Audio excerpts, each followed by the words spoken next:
UnitedHealth generated $8.91 billion in operating cash flow, yet they are ruthlessly gutting 50% of their top leadership. Operating cash flow simply means the actual cash a business produces from its core daily operations.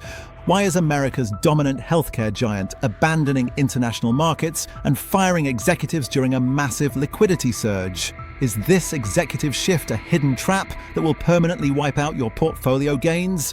Total revenue expanded to $111.72 billion this quarter, yet the operating margin contracted to 8.0%. A sudden spike pushing the operating cost ratio to 13.8% looks like a massive operational failure.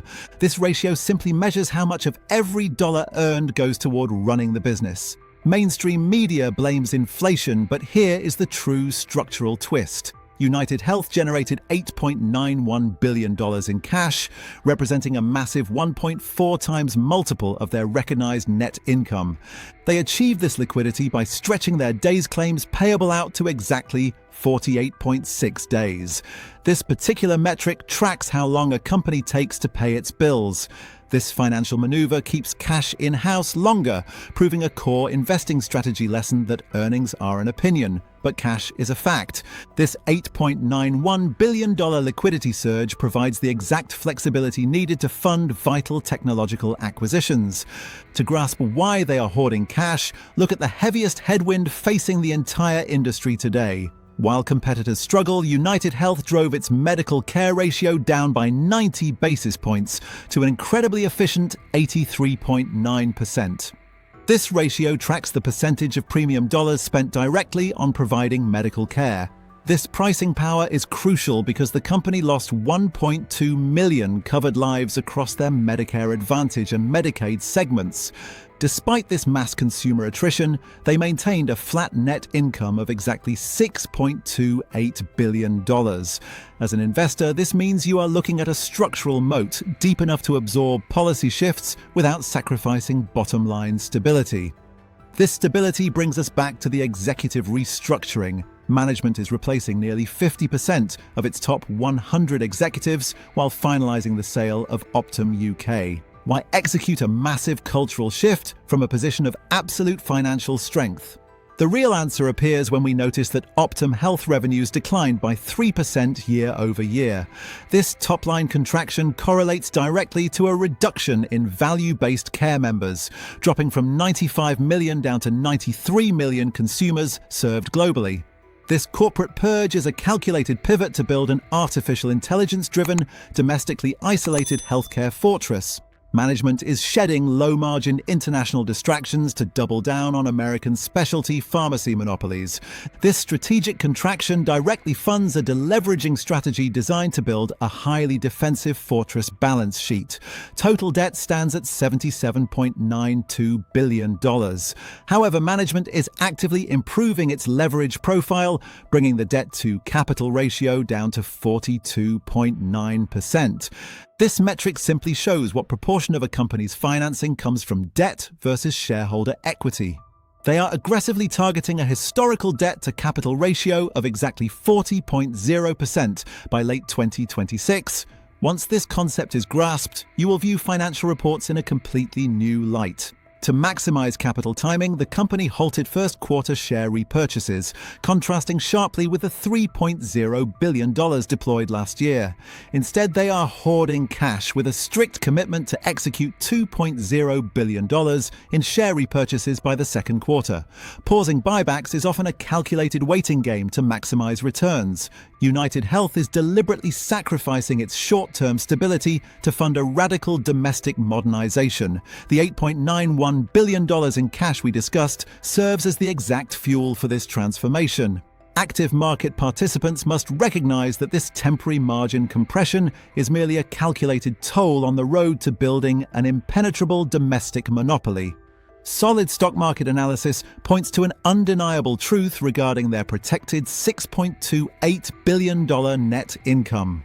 And this is the part that most people never reach. Not because the information is hidden, not because you need a finance degree or a Bloomberg terminal or 20 years of experience on a trading floor, because knowing what happened is only half the equation. The half that actually changes your life, the half that separates the people who watch history repeat itself from the people who see it coming, is understanding why it happened. The mechanism underneath, the incentive that was misaligned, the risk that was mispriced, the assumption that felt safe until it wasn't. That is what we just broke down together. And that framework, that way of reading a situation, does not expire when this video ends. It travels with you. Into the next financial video you scroll past on your phone, into the next conversation about whether now is a good time to buy or sell or wait, into the next headline designed to make you feel something before you have had a chance to think anything, into the next decision, big or small, where someone is counting on you not knowing what you now know. Here is the truth that every story we cover on this channel keeps pointing back to. Money does not move randomly. Markets do not collapse randomly. Companies do not fail randomly. People do not end up broke randomly. There's always a logic underneath, always a sequence of decisions, incentives, and miscalculations that, when you see them clearly, make the outcome feel almost inevitable. The tragedy is never the collapse itself. The tragedy is that the signals were there the entire time.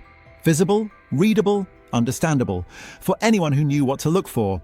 Whether we are talking about a trillion-dollar empire, a housing market on the brink, or the way a single household manages its monthly budget, the laws of gravity remain the same. You cannot build a skyscraper on a foundation of sand, and you cannot build a future on a foundation of financial illiteracy. That is the only edge that actually matters in the long run. Not a hot stock tip, not perfect market timing, just the ability to read the room before everyone else does. It is about shifting your perspective from being a passenger in the global economy to being someone who can actually read the map. Because when you understand the map, the scary headlines lose their power over you. You realize that most of the noise is just that. Noise, designed to keep you reactive rather than proactive. In the world of finance, the most expensive thing you can own is a closed mind. Most people lose money not because they are unlucky, but because they are operating on outdated maps. They are playing a game where the rules changed 10 years ago, but they are still following the old guidebook. By looking at the specific case study we discussed today, you've essentially just updated your software. You've seen how the gears turn behind the curtain. And once you see the machinery, you can never go back to just believing in the magic trick. The path to real wealth isn't paved with complex algorithms. It's paved with the patience to learn and the courage to act on logic when everyone else is acting on emotion. It's about recognizing that every financial disaster and every massive success is just a human story told through numbers. So if this video sharpened something, if it made one concept click that was blurry before, if it gave you one framework you will carry into a real decision, then you already know what to do next. Take that insight and apply it. Don't let it sit as entertainment. Use it as a lens. The next time you see a company skyrocketing or a market dipping, ask yourself, what is the underlying incentive? Who wins if this continues? Who is carrying the risk that no one is talking about? True financial wisdom isn't about knowing everything. It's about knowing how to think about everything. It's about building a mental fortress that protects your capital and your peace of mind. So hit subscribe so you won't miss what's next and jump straight to the next video, because that could be the very insight you need to get ahead.